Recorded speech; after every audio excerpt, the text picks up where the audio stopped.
Hello everyone, I'm back to talking about the opportunity cards. A few months earlier, I came up with a detailed video about the opportunity card and the realities of the opportunity card.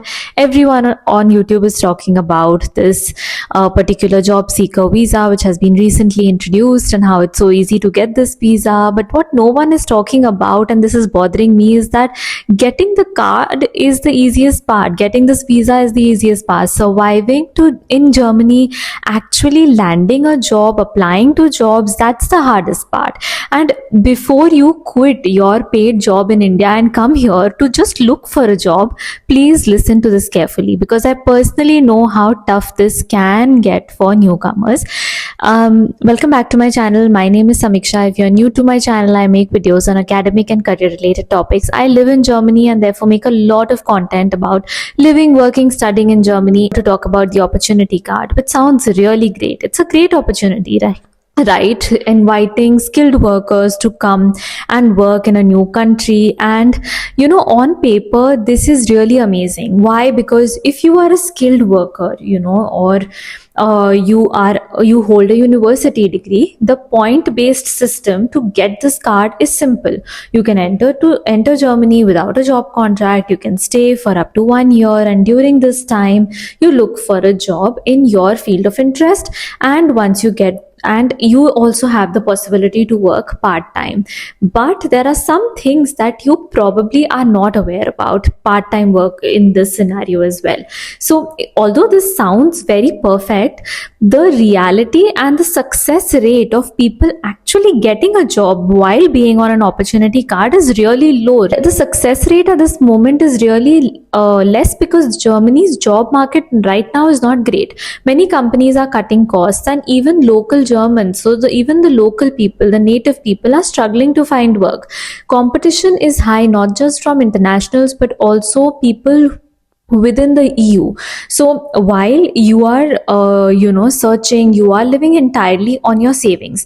1 year of rent, insurance, groceries, it adds up to thousands of euros. People really underestimate how expensive it is just to live in Germany without any income. So let me give you a little bit of data, so some maths for 1 year. If you look at the rent and utilities for one single person, can be approximately 600 to 900 euros per month. Of course, it depends on the city and the kind of accommodation you are taking. But even if you live in a shared flat, it will be so much. And the health insurance will be around 120 to 200 euros per month. And this is mandatory. There's no way out. It's not an optional case. Food can take up to again 100 to 100 euros. Transportation another 50 euros. This will easily come to 1,000-1,200 euros per month. If you multiply it by 12, approximately in the range of 12,000 to 13,000 euros a year. This is just your savings. And I'm not even counting flight tickets, I'm not counting visa fees or any kind of other emergencies.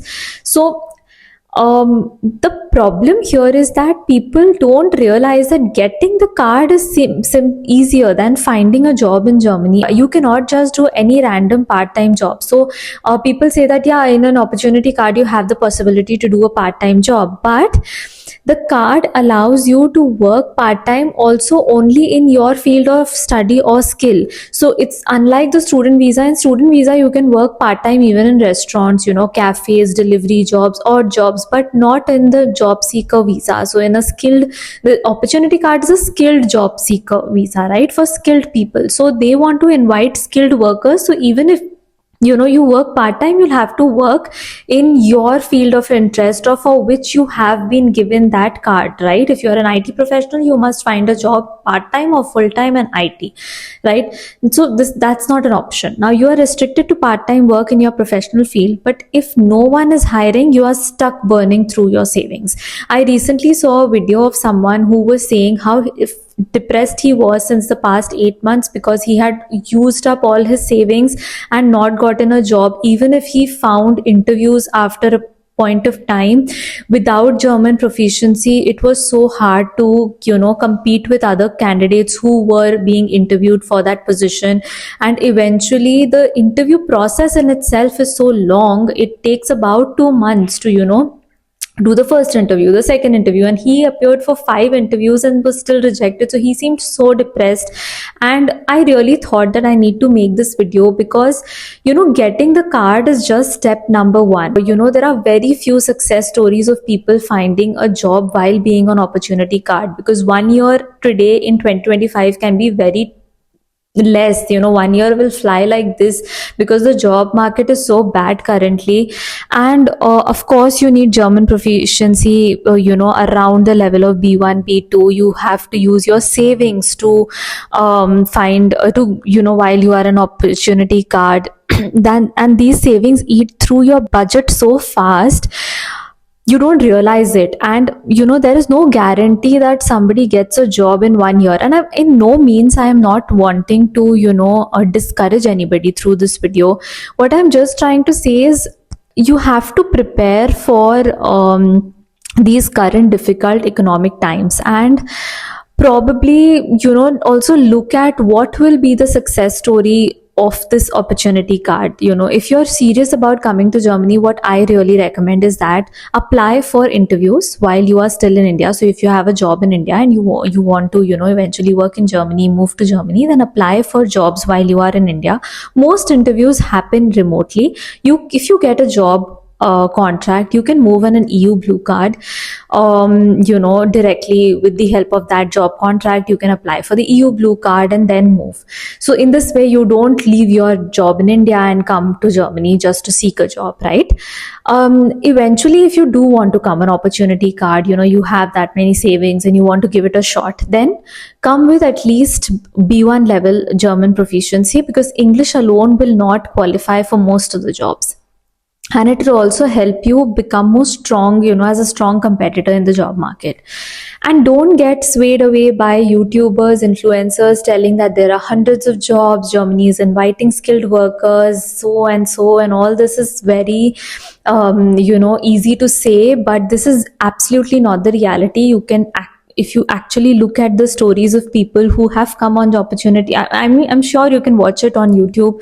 It's a risky scenario to do that. Now, I am not saying that you should not come, but come with open eyes, come with a solid plan. I just want to put it out there that getting the card is not something to be like, wow, I got the opportunity card, I can now move. And it has different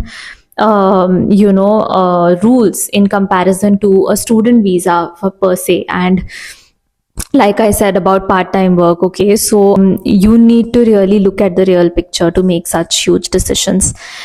That is all I wanted to put it out there, because I was seeing so many videos on the opportunity card and I really felt like it was being celebrated more than it's needed.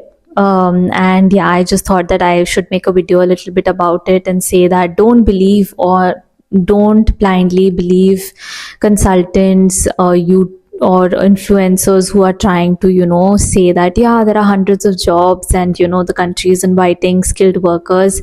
There is shortage of labor, but it's not so easy to find a job anyways. So yeah, that was all. And even the people who come to study here, even the people who do their bachelor master here, you can ask them as well. It's very hard for them as well, even though they've studied in the country, it's hard for them as well to find a job. The foremost reason is the economic situation. The second reason is German language proficiency, and the third reason would be the kind of competition there is among the so many international students, yes, and international people, highly skilled, but the number of jobs being so low. There's only one position and so many people applying and so many skilled people applying for that job, that your chances become really like it then becomes completely luck based. 5 people being getting the job out of 95 people applying for it, so that brings it really down to luck. I think this particular year has been very bad in terms of the economic situation and the job market, but I really hope this improves with time. And weigh your options before you take the decision of moving on an opportunity card, because eventually you will be burning up your savings. That was all from my side for this video. I hope you found this helpful, and If you have any questions, then please write them down in the comments. You can write me an email or you can book a call with me directly via TopMate. I will see you in my next video. Until then, bye and take care.